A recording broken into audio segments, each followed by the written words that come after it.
with it. Yes. All right, welcome to the Practical Pistol Show. My name is Ben Steger. I'm here to answer your shooting questions. From Georgia, Miss Candice. Cool intro here. Candice. Yeah, wasn't that cool? And from Kansas City. Cool intro here, Matt Hopkins. It does not work. As cool as yours, right? No. It's probably better than hers. No, it is not.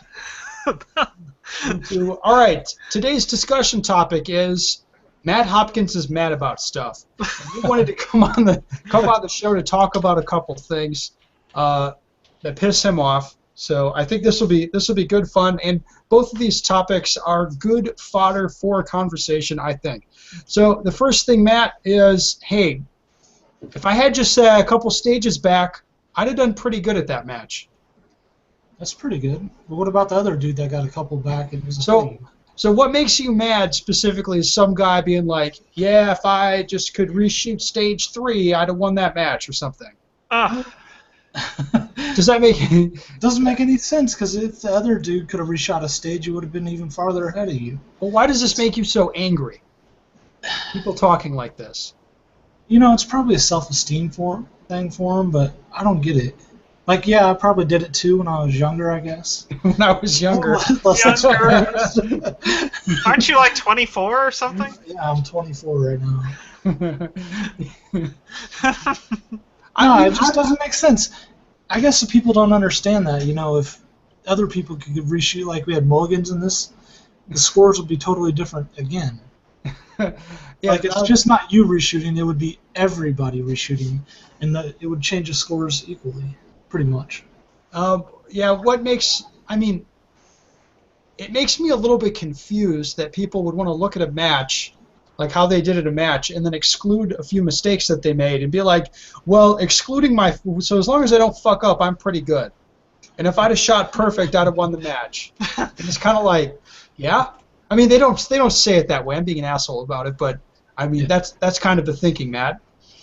They even do it on like parts of stages. Like, well, if I would have done this, not had these makeup shots, it would have been better. I would have won the stage or something like that. Okay, Matt, the question is, the listeners are wondering is, why does this make you so mad? I don't know, it just does. I'm like irate. You get fucking mad about this. Yeah, I do. I hear it a lot. You're like, God damn it! No, I hear it a lot at locals and majors, and mostly at major matches. Mostly at majors, yeah. Do people say that during the match, like they're dwelling on the stuff that they messed up like the day before or anything, or is it afterwards? It's mostly afterward. It's like, you know how you're talking. Yeah, I would have won. Yeah, I would have won. Yeah. I personally, I view it as sort of cheap, I guess. I don't know. Like sometimes it's kind of cheap. Okay, that does make a point.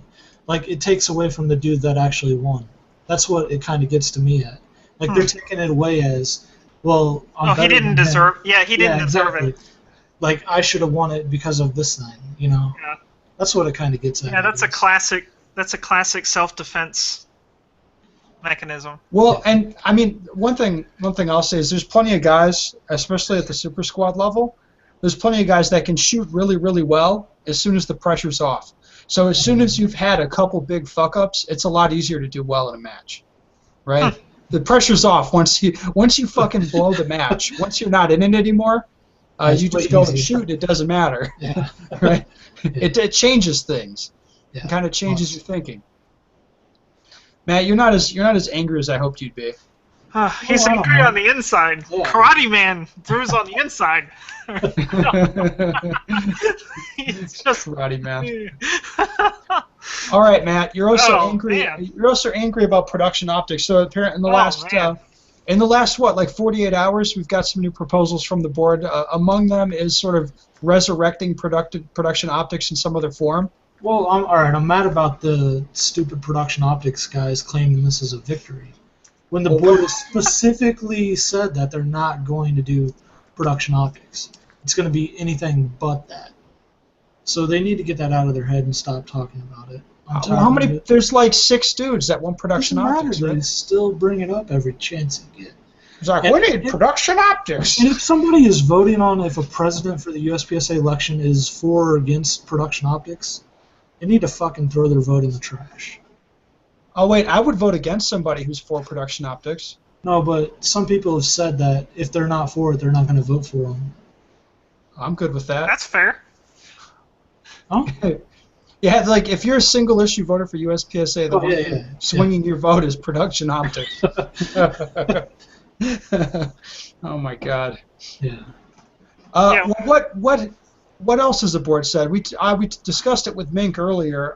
This proposed weight limit for production. Are you gonna make your gun heavy? 54 ounces or something is the number. Yeah, but that's like a max weight, right? Like Yes. Yes. a new gun, if it weighs under 52, will be approved, but like your current gun will still have to weigh whatever it weighs from the factory, right? I don't know. I mean, that's what I took from it. So these guys are like, I'm gonna throw on fucking brass grips and make this gun weigh fucking. I think 18 they were saying pounds. you could. I think they were saying you could bolt on like a flashlight and make it heavy. That's so stupid. All right. What's the Well, point? Now hold on. They have let production get so out of control with AccuShadows and all kinds of stuff. Will I then be able to remove weight, like get Sure. my cool Zev, slide with the cuts We can and stuff? sideline them now. Yeah. Yeah. Why Get a do we Zev even slide. call it production then? I don't understand. what? Why don't It's we just gotta call it limited 10 minor? It has gotten pretty far away from production, if you ask me. Has it? And it has. Well, the actual shooting is the same way it's always been. Well, that's going to be the same anyway. But Yeah, we're- but any division, any game where there's a ton of rules, you get the biggest benefit by getting as close to the limits as possible. yeah, I guess. So, I just think it's. Do gotten you a feel lot like you're out of- gaming it out of control with your AccuShadow, Matt? I don't have an AccuShadow. oh damn! Well, if it's such an advantage, why don't you have an AccuShadow? It's not an advantage. Why Well, not? What are you complaining about? I'm just making a point. Okay. All right. I'm just making a point. Around here, I'm mad about stuff, and I'm going to make a point. I'm fucking mad about everything. Yeah. Jesus Christ. Well, all right, let's do some shooting questions. Candice, Damn. hit us with Well- the first one. Oh man, I was hoping there was more anger. All right. No, Okay. that's as So mad as he gets. Yeah. I'm A class working my way to M in production, and I feel like I've hit the ceiling on reloads. In dryfire, I can reliably hit 1.2, but turning it up to get under 1, I'm prone to mistakes which cost me more time. In matches, when I've tried to hit a home run on a wicked fast mag change, it's cost me too much due to mistakes. Under time on the move in matches, I'm doing 1.4 to 1.6. On a 7-yard open target standing still, I still do my reload to A-zone hit in the upper 1.2s to lower 1.3. And he then says he doesn't have much time to dry fire, so should I dry fire reloads or not? So the question is that time okay? I think. And should he try to get better because when he tries to go faster, he messes up. So should Well, he... if you don't have a lot of time to practice, well, let's forget that. The time that you're putting down, like upper 1.2, 1.3 seconds That's at fine. 7 yards, that's not slow. You It's pretty could good, actually. you could get a GM card with that kind of time. Getting it under a second is going to take a lot of work, and there will be a lot of fuck ups and whatever. You'll have to work through that. And so looking at your training, does it make sense for you to devote that kind of time and energy to going faster? I'm guessing if you're A class or whatever, it's probably not. Probably does not require you to work on your reloads more. There's probably other more pressing stuff that you could be fucking around with. Matt, what do you think? I think those are. I mean, that times and everything seem pretty good. Seem pretty much on par with where I'm at right now. And I don't put too much emphasis on the reload. I'm more working on like movement right now and stuff like that. And I still work on transitions pretty much daily. So you would agree that 1.3-ish is he could get a GM card with that kind of reload. Yeah, I don't see why not. Yeah, Yeah. definitly. I mean, So- he's probably have to work on points, but I don't know why he's trying to get a. What do you say? What kind He of wants size? he wants a wicked a fast or something? yeah, he wants under a second. Why? Because YouTube, motherfucker. That's Yes. why. He's gonna Because put he that saw shit on somebody YouTube. He's gonna he be a saw badass. somebody do it once and How does he upload know that. though? Did he see the timer? Everybody's seen somebody do a really fast reload. Yeah, but it could be That's awesome. 1.2 and he didn't even know it though. Well, I I've done a sub-second reload in dryfire, but who cares? I can't do it all the time. Who cares? I don't care. Yeah, exactly. Ben doesn't care. I don't know if I've ever done it under 1. Well, to be fair, it takes a shitload to impress me. So, like, I don't really. I'm pretty apathetic about a lot of that stuff. All right, that's good. Good question, Candice. Let's hit the next one. All right, the next question is it's kind of gear queerish. No, he labeled it as such. So that caught my eye. On sights, exactly how do you prefer your fiber optic sights to be set up? At what distance do you set your sights? I guess what distance do you zero them, and why? He's been doing top of the blade on. I don't know what he's been doing. It doesn't make any sense. I'll just tell you how I sight mine in. Yeah, it says. Okay. Yeah, it's really long. I'll tell you how I sight mine in. I sight them in for 25, and then I make sure I like where they hit at 50, should I ever have to shoot that far. But I want it to hit on at 25 yards. The reasoning is anything closer, you're probably going to be okay with because there's not a whole lot of trajectory changes, and you rarely shoot further than that. So for me, it's very important to have everything hit right the way it's supposed to at the longest shots that you'd usually take, which is typically 25 yards. Anything closer than that, if it's a really tight shot, it's going to be like trying to hit the A zone of a head box or something like that. And for that, you just have to know exactly where the bullet hits on your sights at different distances if you want to collect as many A's as possible on those head boxes or something like that. But it's easiest for me to zero it at like 25 yards. As far as how my fiber's set up, I don't know. I don't know the numbers, but I can tell you that it's medium. I have medium sights, which means because I shoot a lot of people's sights. All right, I shoot a lot of different guns all the time. I shoot different guns, and my front sight is not super thin, and it's not super wide. It's right in the middle, and I have a medium amount of light between the front and rear blade. It's like right in the middle of all the different options that people have, and I don't know what the numbers are, but I know that my sights are about as middle of the road as they get. Okay. So maybe Hopkins knows some answers. Well, I sight my guns at 18 yards. Fuck your 18 yards. 18 yards. They're hitting just slightly high at 25, dead on at 50, and dead on at 5. So I just chose 18 because it sounds good. No. It sounded stupid. Pick a round number. I heard an open shooter sighted in at 18, so I just copied off of him. Dude, open shooters are good though, right? Back in 2009, so. Yeah, they know everything. And it's worked now, so. I finally read the rest of the question. Oh, sorry. How wide are your sights? They're medium. No, not yours. No, mine are actually a little wider than Ben's. So what are the less light? I have less light than Ben does.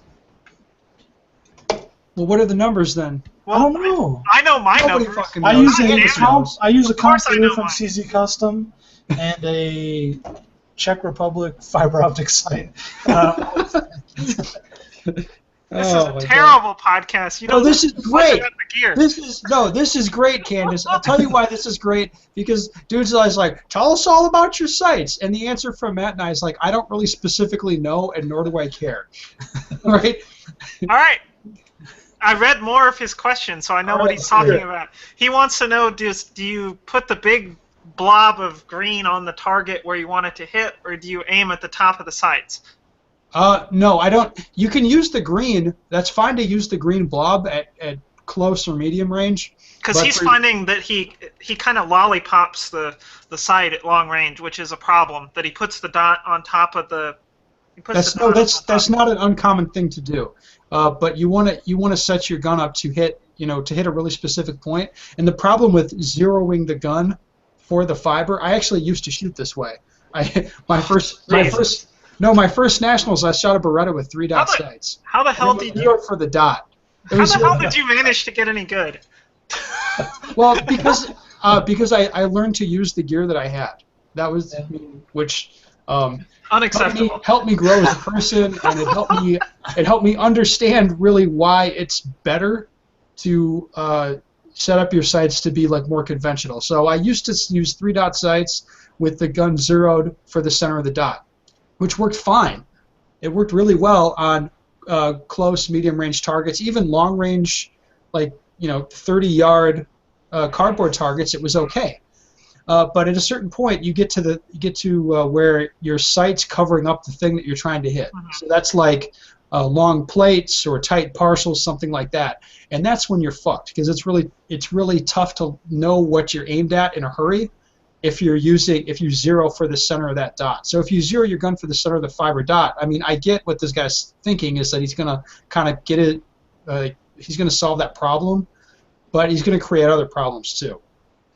And what the system I use now is you can use the green fiber to aim at close and medium range targets. The fact that you're aiming, I suppose slightly low, it doesn't really matter that much because it's close or mid-range targets. I mean, aiming a couple inches low doesn't matter.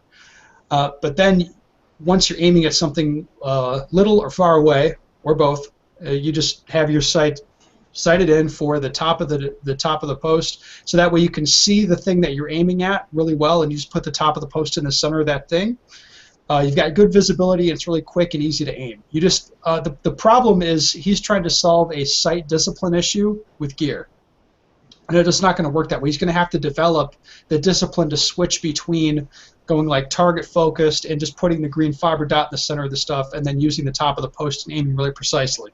He's going to have to learn to do that, and changing gear is not going to do that for him. You should also mention how 90% of the shooters shoot top of the front, top of the rear lined up, and the point of impact is at the top of the front sight. Right. I was going to talk about the point of impact. That's what I'm talking about. So that's how it's sighted in. So do you guys kind of bisect the target with the front of the sight, or do you put it on top? No, you bisect. Because I bisect it. Bisect it, yeah, for sure. Yeah. Okay. I mean, that is the conventional way to set your sights up for USPSA. Yep. For the reasons that I just outlined, it's easy to tell what you're lined up on in a hurry. Right. Matt, anything to add to all the nonsense I just spouted? Sounded good. I line up my top of the front sight, and that's where it hits at 18 yards. Fuck your 18 yards. Yeah. So my sight's 0.1 wide and 0.125 in the rear. There you go. Yeah, but is that medium or is that small? That's kind of thin. It's kind of thin. I had ones that I had the thick one, and then I went to the thin one. Yeah. I went the other way actually. I had the thin one for like 12 and 13, and went to the thick one in 14. So you like the thicker one better? Yes. All right. Awesome. Well, this was another shit show podcast. Excellent. If you guys want to shit on Candice, head over to the YouTube channel. She engages with comments there. Matt Hopkins, you have, what is it, Matt Hopkins Shoots or something? No, it's hopkinsshooting.com. Hopkinsshooting.com. Awesome. And bensteger.com for me, or benstegerproshop.com if you'd like to buy shit. All right, so that'll do it for all of us today.